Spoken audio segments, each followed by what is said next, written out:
Paulo e Estevão, capítulo 8, o martírio em Jerusalém, parte B.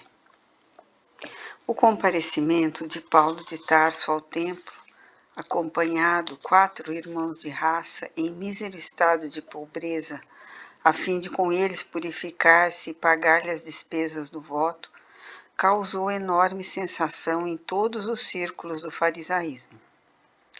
Acenderam-se discussões violentas e rudes. Assim que viu o ex-rabino humilhado, o sinédrio pretendia impor sentenças novas.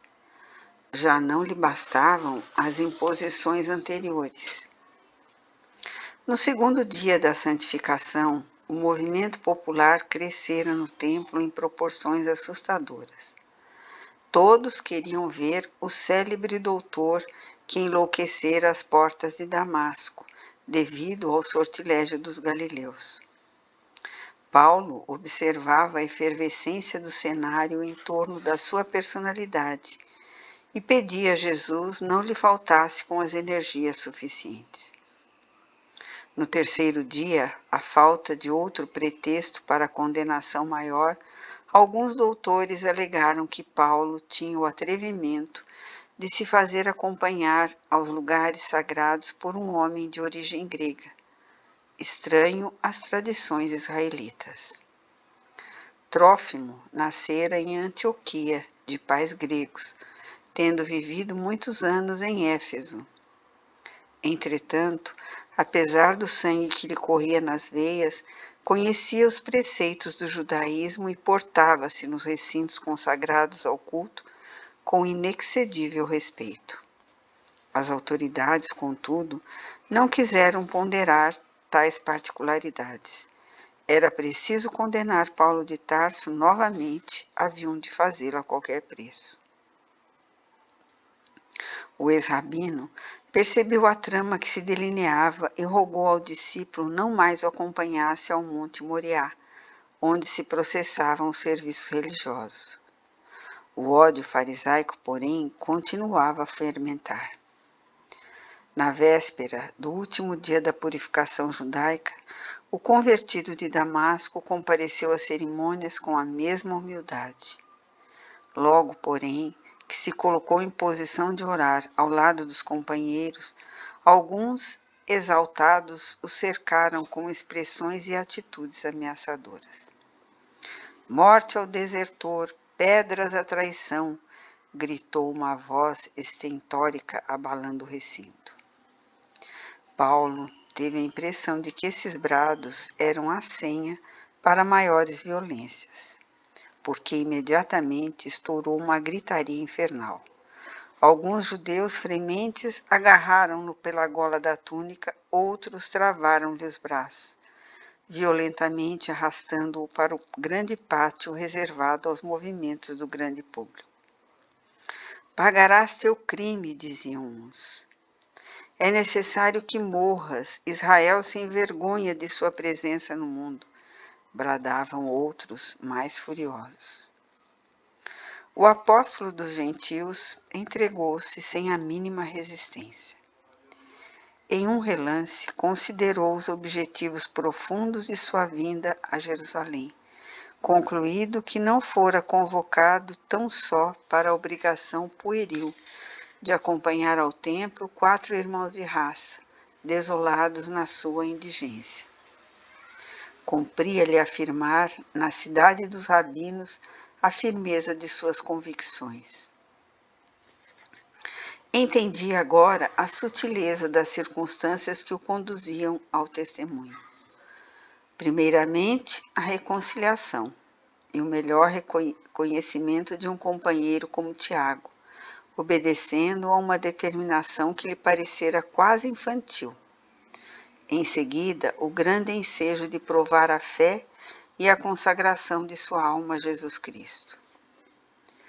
Com enorme surpresa, tomado de profundas e dolorosas reminiscências, notou que os israelitas exaltados deixavam-no à mercê da multidão furiosa, justamente no pátio onde Estevão havia sido apedrejado 20 anos atrás.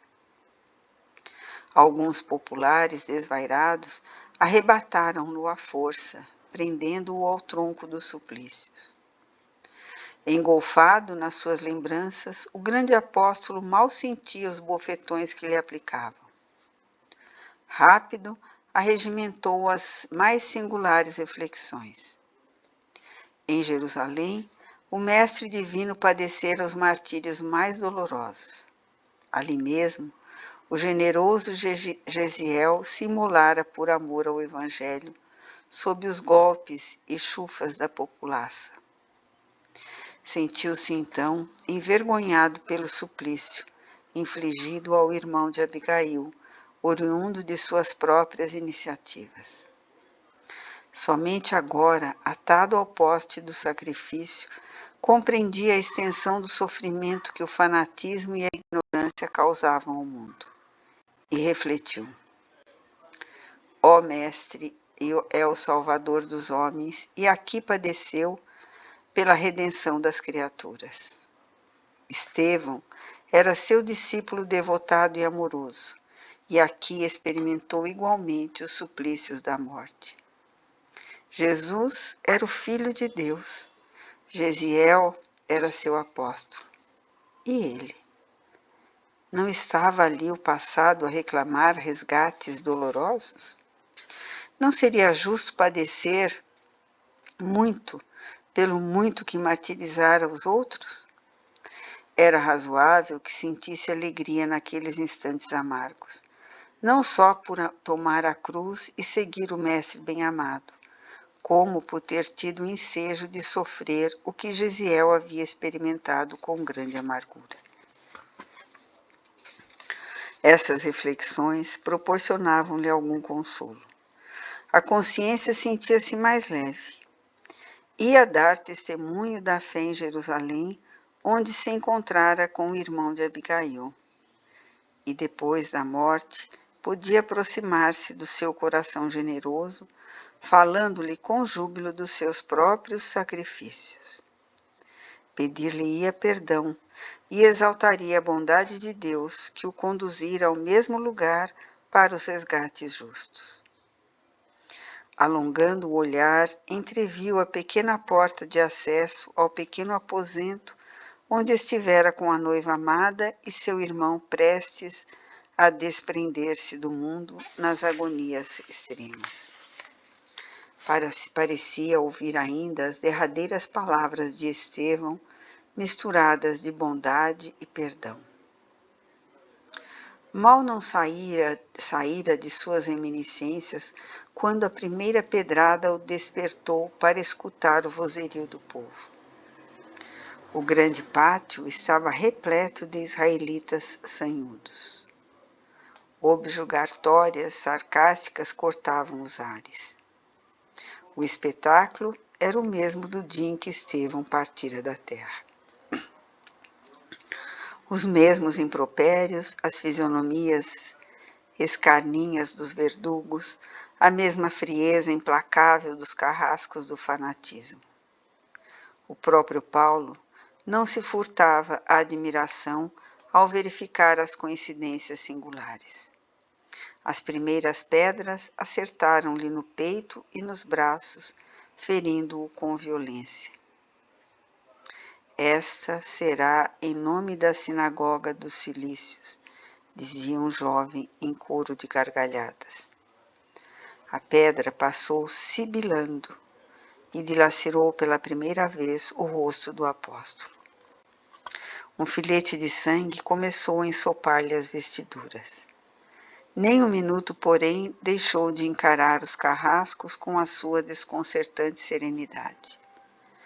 Trófimo e Lucas, entretanto, cientes da gravidade da situação, desde os primeiros instantes, por um amigo que presenciara a cena inicial do suplício, procuraram imediatamente o socorro das autoridades romanas. Receosos de novas complicações, não declinaram as verdadeiras condições do convertido de Damasco. Alegavam apenas tratar-se de um homem que não devia padecer nas mãos dos israelitas fanáticos e inconscientes. um tribuno militar organizou incontinenti um troço de soldados. Deixando a fortaleza, penetraram no amplo átrio, com ânimo decidido. A massa delirava num turbilhão de altercações e gritarias ensurdecedoras. 2 centuriões, obedecendo às ordens do comando, avançaram resolutos, desatando o prisioneiro e arrebatando-o à multidão que o disputava ansiosa. Abaixo o inimigo do povo, é um criminoso, é um malfeitor, estraçalhemos o ladrão. Pairavam no ar as exclamações mais estranhas. Não encontrando rabinos de responsabilidade para os esclarecimentos imprescindíveis, o tribuno romano mandou que o acusado fosse algemado. O militar estava convencido de que se tratava de perigoso malfeitor, que de há muito se transformara em terrível pesadelo dos habitantes da província. Não encontrava outra explicação para o justificar tanto ódio. O peito contuso, ferido no rosto e nos braços, o apóstolo seguiu para a Torre Antônia, escoltado pelos prepostos de César, enquanto a multidão encaldava o pequeno cortejo, bradando sem cessar: Morra! Morra! Ia penetrar o primeiro pátio da grande fortaleza romana, quando Paulo, compreendendo afinal que não fora a Jerusalém tão só para acompanhar 4 nazireus paupérrimos ao Monte Moriá, e sim para dar um testemunho mais eloquente do Evangelho, interrogou o tribuno com humildade. Permitis, porventura, que vos diga alguma coisa?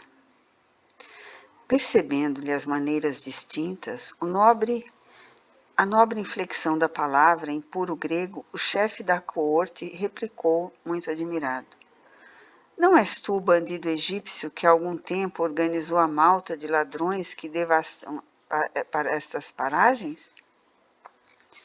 Não sou ladrão, respondeu Paulo, parecendo uma figura estranha, em vista do sangue que lhe cobria o rosto e a túnica singela. Sou cidadão de Tarso e rogo-vos permissão para falar ao povo. O militar romano ficou boquiaberto com tamanha distinção de gestos e não teve outro recurso senão ceder, embora hesitante. Sentindo-se um dos seus grandes momentos de testemunho, Paulo de Tarso subiu alguns degraus da escadaria enorme e começou a falar em hebraico, impressionando a multidão com a profunda serenidade e elegância do discurso. Começou explicando suas primeiras lutas, seus remorsos por haver perseguido os discípulos do Mestre Divino.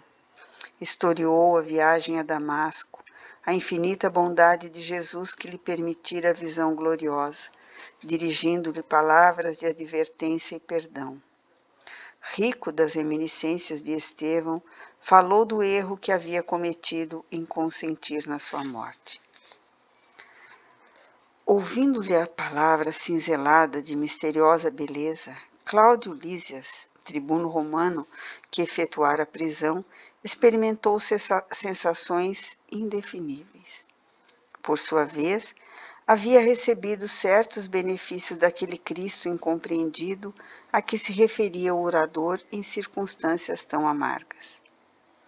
Tomado de escrúpulos, mandou chamar o tribuno Zelfos, de origem egípcia, que adquirira certos títulos romanos pela expressão de sua enorme fortuna, e solicitou: Amigo, disse com voz quase imperceptível, não desejo tomar aqui certas decisões relativamente ao caso deste homem.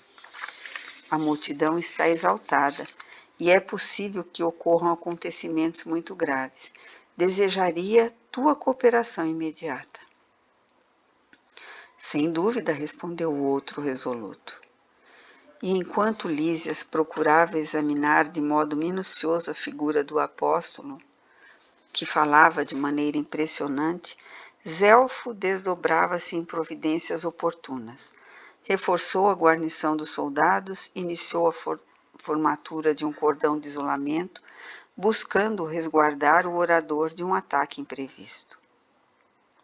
Paulo de Tarso, depois de circunstanciado o relatório da sua conversão, começou a falar da grandeza do Cristo, das promessas do Evangelho, e quando se detinha a comentar suas relações com o mundo espiritual, de onde recebia as mensagens confortantes do Mestre, a massa inconscientemente furiosa agitou-se em ânsias mesquinhas. Grande número de israelitas despia o manto, arrojando poeira no ar em um impulso característico de ignorância e maldade. O momento era gravíssimo. Os mais exaltados tentaram romper o cordão dos guardas para trucidar o prisioneiro. A ação de Zelfos foi rápida. Mandou recolher o apóstolo ao interior da Torre Antônia. E enquanto Cláudio Lísias se recolhia à residência a fim de meditar um pouco na sublimidade dos conceitos ouvidos, companheiro de milícia, tomava providências enérgicas para dispersar a multidão. Não eram poucos os que teimavam em vociferar na via pública, mas o chefe militar mandou dispersar os recalcitrantes à pata de cavalo. Conduzido a uma cela úmida, Paulo sentiu que os soldados o tratavam com a maior desconsideração. As feridas doíam-lhe penosamente. Tinha as pernas doloridas e trôpegas. A túnica estava empapada de sangue. Os guardas, impiedosos e irônicos, amarraram-no à grossa coluna, conferindo-lhe o tratamento destinado aos criminosos comuns. O apóstolo, sentindo-se exausto e febril, chegou à conclusão de que não lhe seria fácil resistir à nova provação de martírio. Refletiu que não era justo entregar-se de todo às disposições perversas dos soldados que o guardavam. Lembrou que o Mestre se imolara na cruz sem resistir à crueldade das criaturas, mas também afirmara que o Pai não deseja a morte do pecador. Não podia alimentar a presunção de entregar-se como Jesus, porque somente ele possuía bastante amor para constituir-se enviado do Todo-Poderoso. E como se reconhecia pecador, convertido ao Evangelho, era justo o desejo de trabalhar até o último dia de suas possibilidades na terra em favor dos irmãos em humanidade e em benefício da própria iluminação espiritual. Recordou a prudência de que Pedro e Tiago sempre testemunharam para que as tarefas a eles confiadas não sofressem prejuízos injustificáveis, e verificando as suas escassas probabilidades de resistência física, naquela hora inesquecível, gritou aos soldados: prendeste-me à coluna reservada aos criminosos, quando não podeis imputar-me falta alguma. Vejo agora que preparais açoites para a flagelação, quando já me encontro banhado em sangue no suplício imposto pela turba inconsciente. Um dos guardas, um tanto irônico, procurou cortar-lhe a palavra e sentenciou: ora esta, não sois um apóstolo do Cristo? Consta que teu mestre morreu na cruz caladinho e por fim ainda pediu perdão para os algozes, alegando que ignoravam o que faziam. Os companheiros do engraçado romperam em gargalhadas estrídulas. Paulo de Tarso, entretanto, evidenciando toda a nobreza do coração, no fulgor do olhar, replicou sem hesitação: sim, rodeado pelo povo ignorante e inconsciente no dia do Calvário, Jesus pediu a Deus perdoasse as trevas de espírito em que se submergia a multidão que lhe levantara o madeiro de ignomínia. Mas os agentes do governo imperial não podem ser a turba que desconhece os próprios atos. Os soldados de César devem saber o que fazem, porque, se ignorais as leis para cuja execução recebeis soldo, seria mais justo abandonardes o posto. Os guardas ficaram imóveis, tomados de assombro. Paulo, entretanto, continuou em voz firme. Quanto a mim, pergunto-vos, será lícito açoitardes um cidadão romano antes de condenado? O centurião, que presidia os serviços da flagelação, suspendeu os primeiros dispositivos. Zelfos foi chamado com espanto. Ciente do ocorrido, o tribuno interrogou o apóstolo, sumamente admirado. Dize-me, és de fato romano? Sim. Ante a firmeza da resposta, Zelfos achou razoável modificar o tratamento do prisioneiro. Receoso de complicações, ordenou que o ex-rabino fosse retirado do tronco, permitindo-lhe ficar à vontade no acanhado âmbito da cela. Somente então Paulo de Tarso conseguiu algum repouso em um leito duro, recebendo uma bilha de água trazida com mais respeito e consideração. Saciou a sede intensa e dormiu, apesar das feridas sangrentas e dolorosas. Zelfos, contudo, não estava tranquilo. Desconhecia por completo a condição do acusado. Temendo complicações prejudiciais para a sua posição, aliás, invejável do ponto de vista político, procurou avistar-se com o tribuno Cláudio Lísias. Esclarecendo o motivo de sua preocupação, o outro murmurou. Isso me surpreende, porque a mim afirmou que era judeu natural de Tarso, da Cilícia. Zelfos explicou então que tinha dificuldade para discernir a causa, concluindo: pelo que dizes, ele parece-me antes um mentiroso vulgar. Isso não, exclamou Lísias. Naturalmente, possuirá títulos de cidadania do império e agiu por motivos que não estamos habilitados a apreciar. Percebendo que o amigo se irritara intimamente com suas primeiras alegações, Zelfos apressou-se a corrigir. Teus conceitos são justos. Tenho de emiti-los em consciência, acrescentou Lísias, bem inspirado, porque esse homem, desconhecido para nós ambos, falou de problemas muito sérios. Zelfos pensou um instante e ponderou. Considerando tudo isso, proponho seja apresentado amanhã ao Sinédrio. Julgo que somente assim poderemos encontrar uma fórmula capaz de resolver o assunto. Cláudio Lísias recebeu o alvitre com displicência. No íntimo, sentia-se mais propenso a patronear a defesa do apóstolo. Sua palavra, inflamada de fé, impressionara-o vivamente.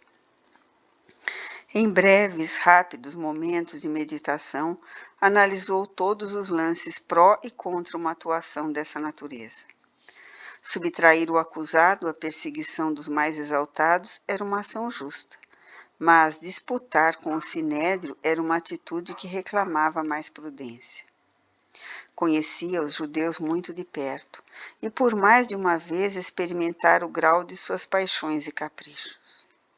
Compreendendo igualmente que não deveria despertar qualquer suspeita do colega com relação às suas crenças religiosas, fez um gesto afirmativo e declarou: